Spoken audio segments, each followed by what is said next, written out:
नमस्कार, आप देख रहे हैं खबर उत्तराखंड और आपके साथ मैं हूं प्रदीप तरमोला।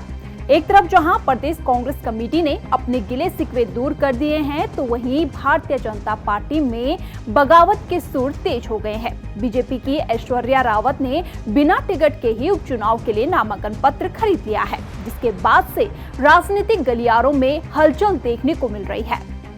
दरअसल केदारनाथ उपचुनाव कांग्रेस और बीजेपी दोनों के लिए साख का सवाल है। ऐसे में दिन ब दिन प्रत्याशियों का चयन पार्टियों के लिए टेंशन बनता जा रहा है। इस बीच नेशनल पार्टियों में कभी गुटबाजी देखने को मिल रही है, तो कभी बगावत के सुर भी तेज हो रहे हैं।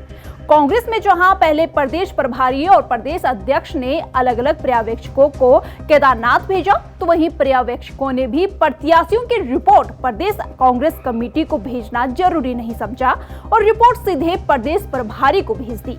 फिर तो क्या ही था, प्रदेश अध्यक्ष नाराज हो गए और गुटबाजी की चर्चाएं फिर से तेज हो गई, जिसके बाद कांग्रेस ने दिल्ली में बैठक बुलाई। बैठक में पर्यवेक्षकों की रिपोर्ट पर विचार विमर्श हुआ।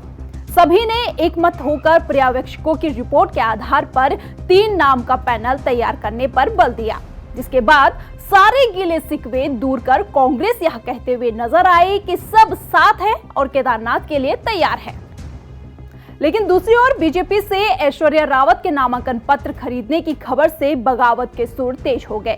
उनके नामांकन पत्र खरीदने के बाद तमाम कयास लगाए जा रहे हैं, क्योंकि अगर भाजपा केदारनाथ उपचुनाव के लिए ऐश्वर्या रावत को टिकट देती है, तो दावेदारों की लिस्ट में सबसे आगे रहे कुलदीप रावत निर्दलीय प्रत्याशी के तौर पर बगावत कर सकते हैं। बता दें कि इससे पहले विधानसभा चुनाव में कुलदीप रावत ने निर्दलीय चुनाव लड़कर कांग्रेस और बीजेपी दोनों को कड़ी टक्कर दी थी।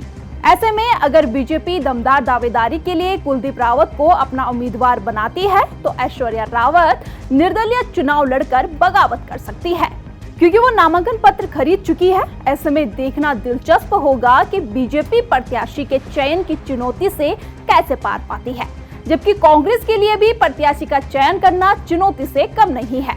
ऐसे में अगर देखा जाए तो केदारनाथ उपचुनाव के लिए ना तो बीजेपी अपने पत्ते खोलने को तैयार है और ना ही कांग्रेस अपनी रणनीति को जग जाहिर करने को तैयार है।